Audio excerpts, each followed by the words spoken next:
मैंने स्लाइम को फ्रिज में रखा था बनने के लिए, देखते बनाए कि नहीं। तो मैंने इसको रखा तो फ्रिज कलर चढ़ा है या नहीं, देखते हैं ये बना है या ये नहीं बना है।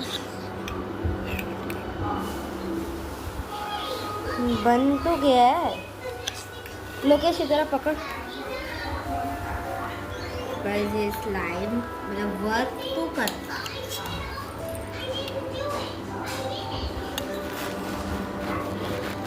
ना स्ट्रेचेबल। और गाइस ये देखो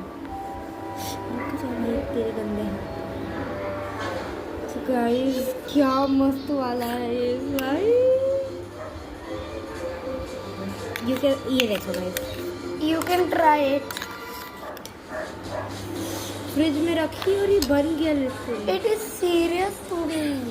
और गाइस आप लोग यहाँ पे दिखा,